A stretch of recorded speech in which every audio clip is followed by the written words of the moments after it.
Hello বন্ধুরা, এলএলএস DG চ্যানেলে তোমাদের সকলকে স্বাগত জানাই। বন্ধুরা, আজকের ভিডিওতে আমরা দেখব যে বাংলা শব্দ ভাণ্ডারে যে বিভিন্ন ধরনের শব্দ রয়েছে সেইগুলো কি কি ধরনের শব্দ, সেইগুলো উদাহরণ সহযোগে আমরা এই ভিডিওর মধ্যে জানার চেষ্টা করব। তো বন্ধুরা, প্রথমেই বলে রাখি যে যে কোনো ভাষার সব থেকে গুরুত্বপূর্ণ উপাদান হলো তার শব্দ, শব্দ ভাণ্ডার। কোনো ভাষাকে তখনই সমৃদ্ধ বলা যাবে যখন তার শব্দ ভাণ্ডারও সমৃদ্ধ থাকবে। তো সেই দিক থেকে ভাষা কিন্তু প্রতিনিয়ত বিভিন্ন ধরনের নতুন নতুন শব্দ তার শব্দ ভাণ্ডারে স্থান দিয়ে থাকে। তো বাংলা ভাষার শব্দ ভাণ্ডারেও বিভিন্ন ধরনের শব্দ রয়েছে। দেশি শব্দ অর্থাৎ যেগুলো পুরনো যে সমস্ত শব্দ প্রাচীন, সেইগুলো তো আছেই। তাছাড়া বাংলা ভাষা প্রতিনিয়ত বিভিন্ন ভাষার থেকে শব্দ তার বাংলা ভাষায় স্থান দিয়েছে। তো তাছাড়া সংস্কৃত ভাষা থেকে তো বিভিন্ন ধরনের শব্দ এসেছেই। তো সেই ধরনের শব্দগুলোকে নিয়ে আমরা এই ভিডিওর মধ্যে আলোচনা করব। তো প্রথমেই যে শব্দ সেটা হচ্ছে, যে শ্রেণীর শব্দ সেটা হচ্ছে তৎসম শব্দ। তৎসম অর্থাৎ তার সম, মানে যে সমস্ত শব্দ সংস্কৃত থেকে সরাসরিভাবে বাংলা ভাষায় চলে এসেছে, কোনো রকম তাদের রূপ পরিবর্তন হয়নি, তাদের রূপ অবিকৃত রয়েছে। অর্থাৎ যে সমস্ত শব্দ সংস্কৃত থেকে সরাসরি বাংলায় এসেছে এবং তাদের রূপ অবিকৃত রয়েছে তাকে বলা হচ্ছে তৎসম শব্দ, মানে তার সমান। তার সমান মানে কার সমান? সংস্কৃতের সমান। তো সংস্কৃত ভাষাতে যে সমস্ত শব্দগুলো প্রচলিত সেইগুলো বাংলাতেও স্থান পেয়ে গেছে সরাসরি, যেমন চন্দ্র, পত্র, বৃক্ষ, মুকুল। তো এই ধরনের শব্দগুলো সংস্কৃতেও এই একইভাবে উচ্চারিত হয়, যেটা বাংলাতেও একইভাবে গৃহীত হয়েছে। এর পরের যেটা শ্রেণী সেটা হলো অর্ধ তৎসম বা ভগ্ন তৎসম শব্দ। অর্ধ তৎসম বা ভগ্ন তৎসম মানে এইগুলো এমন ধরনের তৎসম শব্দ সংস্কৃত থেকে তো বাংলা ভাষায় এসেছে, কিন্তু তাদের উচ্চারণ করতে গিয়ে কিছু বিকৃতি ঘটেছে, যে কারণে তাদের রূপটা পরিবর্তন হয়ে গেছে। যেমন রৌদ্র, এটা সংস্কৃত শব্দ, সংস্কৃত থেকে বাংলায় এসেছে, কিন্তু রৌদ্র উচ্চারণ করতে গিয়ে অনেকে ওটাকে করে দিয়েছে রোদ্দুর। রৌদ্র উচ্চারণ করতে করতে উচ্চারণের ত্রুটির কারণেই হোক, যে কোনোই হোক, উচ্চারণটা হয় রোদ্দুর হয়ে। সেরকম গৃহিণী, এটা উচ্চারণগত ত্রুটির কারণে হয়ে গেছে গিন্নি। কৃষ্ণ, তার থেকে হয়েছে কেষ্ট। বৈদ্য, তার থেকে বদ্যি।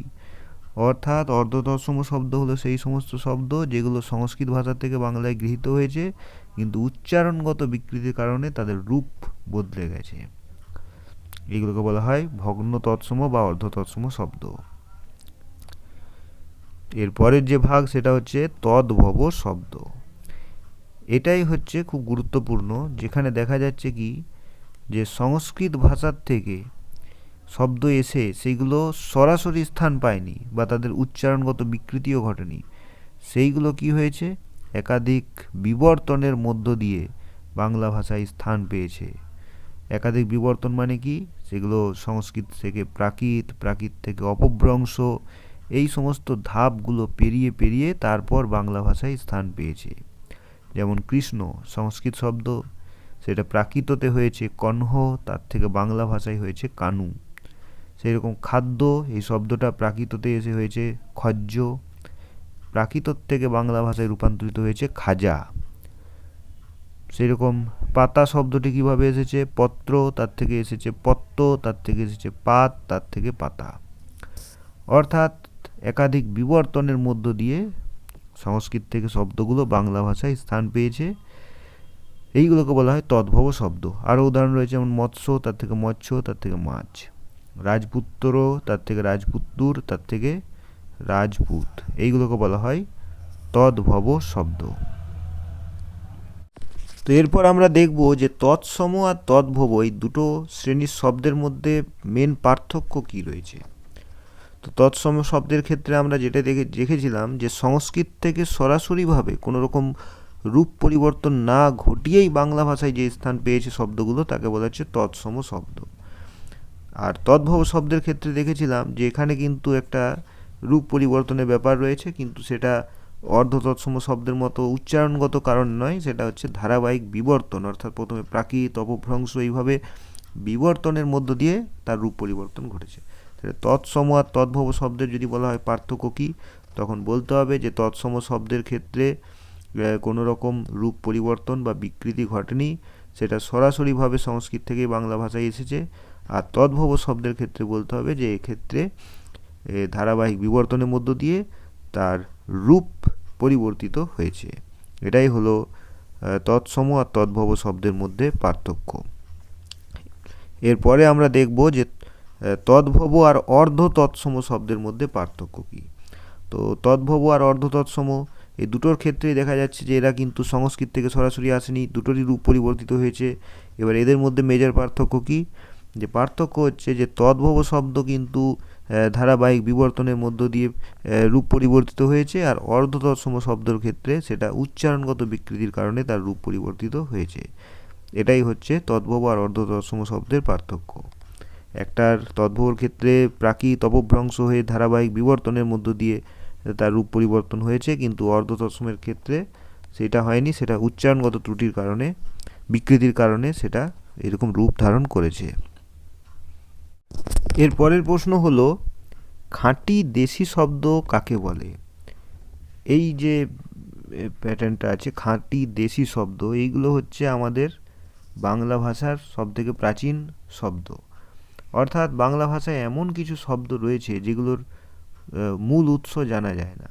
যেমন তৎসম শব্দের ক্ষেত্রে দেখা গেল যে সংস্কৃত থেকে এসেছে, তদ্ভব যেমন বিবর্তনের মধ্য দিয়ে এসেছে। এমন কিছু শব্দ আছে যাদের মূল উৎস কী, কোথার থেকে এসেছে, সেইগুলো জানা যায় না।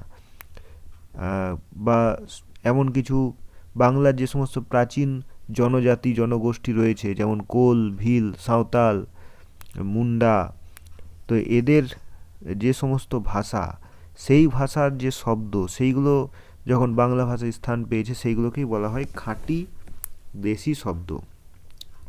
যেমন ধামা, ঢোল, ঝাঁটা, টোপর, এই ধরনের যে শব্দ, যেমন কুলো, হ্যাঁ, এই ধরনের যে শব্দ, এই শব্দগুলো কিন্তু বাংলার একেবারে প্রাচীন শব্দ, সেই জন্য এগুলোকে বলা হচ্ছে খাঁটি দেশি শব্দ। এরপরে হলো বিদেশি বা বিদেশাগত শব্দ। এর নামটা শুনেই বোঝা যাচ্ছে যে এগুলো সব বিদেশ থেকে আগত শব্দ, অর্থাৎ যেগুলো ভারতবর্ষের বাইরের অন্যান্য দেশের যে বিভিন্ন ভাষা, সেই শব্দগুলো যখন আমাদের বাংলা ভাষায় স্থান পেয়েছে, সেগুলোকে বলা হয় বিদেশাগত শব্দ। যেমন সুনামি, এটা জাপানি শব্দ, সেরকম নোনা, আতা, তারপর পেঁপে, এগুলো পর্তুগিজ শব্দ। বাহাদুর, কাঁচি, বাবা, এই ধরনের যে শব্দগুলো, এগুলো সব তুর্কি শব্দ। চা, চিনি, লুচি, এগুলো চীনা শব্দ। তো এই ধরনের বিভিন্ন রকম শব্দ বিদেশ থেকে বাংলা ভাষায় গৃহীত হয়েছে, এগুলোকে বলা হয় বিদেশি বা বিদেশাগত শব্দ। এর পরের প্রশ্ন হলো মিশ্র বা সংকর শব্দ কি। মিশ্র শব্দ মানে এটার নাম শুনেই বোঝা যাচ্ছে যে এটার মধ্যে একাধিক জিনিসের মিশ্রণ, মেশানো জিনিস থাকবে। তো শব্দের ক্ষেত্রে মেশানো বলতে ওই বিভিন্ন ধরনের শব্দ মিশিয়ে নতুন শব্দ তৈরি, এটাই বোঝাচ্ছে। তো এর আগে যে সমস্ত শব্দগুলোর বিষয়ে আমরা পড়লাম, যে শ্রেণীগুলো, যেমন তৎসম, তদ্ভব, দেশি, বিদেশি, এই যে বিভিন্ন ধরনের শব্দ, এই শব্দগুলির এক শ্রেণীর শব্দের সঙ্গে আরেক শ্রেণীর শব্দের, মানে এক শ্রেণীর একটি শব্দের সঙ্গে অপর শ্রেণীর আরেকটি শব্দের মিশিয়ে যে নতুন ধরনের শব্দ তৈরি হয়, তাকে বলা হচ্ছে মিশ্র বা সংকর শব্দ। এটা শব্দের সঙ্গে প্রত্যয় যুক্ত হয়েও কিংবা কোনো উপসর্গ যুক্ত মিশ্র শব্দও হতে পারে। ঠিক আছে, যেমন এখানে উদাহরণ দেওয়া আছে পাউরুটি। তো এখানে পাউ আর রুটি দুটো আলাদা আলাদা, তো একটা হচ্ছে বিদেশি শব্দ আর একটা হচ্ছে তদ্ভব শব্দ। রুটিটা হচ্ছে তদ্ভব শব্দ আর পাউটা হচ্ছে বিদেশি। তো সেই রকম বে কসুর, এই যে বে, এটা হচ্ছে একটা উপসর্গ, উপসর্গ শব্দের আগে বসে, তো এই বেটা হচ্ছে উপসর্গ, কিন্তু এটা হচ্ছে বিদেশি উপসর্গ। আর এই কসুর এটাও একটা শব্দ। তো এই দুটো শব্দ মিশিয়ে, মানে শব্দ নয়, বেটা হচ্ছে উপসর্গ আর কসুর হচ্ছে শব্দ, এইভাবে এটা হচ্ছে বিদেশি উপসর্গযুক্ত মিশ্র শব্দ। আর পাউরুটিটা হচ্ছে একটা মিশ্র শব্দ, দুটোই হচ্ছে আলাদা আলাদা শব্দ মিশিয়ে এটা নতুন নতুন একটা শব্দ তৈরি হয়েছে। সেই রকম হতে পারে হেড, পণ্ডিত। হেড এটা হচ্ছে একটা ইংরেজি শব্দ, মানে বিদেশি। পণ্ডিত এটা হচ্ছে একটা তৎসম শব্দ। তাহলে এটাও হচ্ছে এক ধরনের মিশ্র শব্দ। তো এই ধরনের বিভিন্ন ধরনের মিশ্র শব্দের উদাহরণ আমরা বাংলা শব্দ ভাণ্ডারের মধ্যে পেয়ে থাকি, তাই এটা হচ্ছে একটা শব্দ ভাণ্ডারের একটা গুরুত্বপূর্ণ অংশ। তো বন্ধুরা, আজকের এই ভিডিওটি এখানেই শেষ হলো। তো ভিডিওটি পছন্দ হলে অবশ্যই লাইক করে দিও, আর চ্যানেলে প্রথমবার এসে থাকলে চ্যানেলটিকে সাবস্ক্রাইব করে দিও। ধন্যবাদ সবাইকে।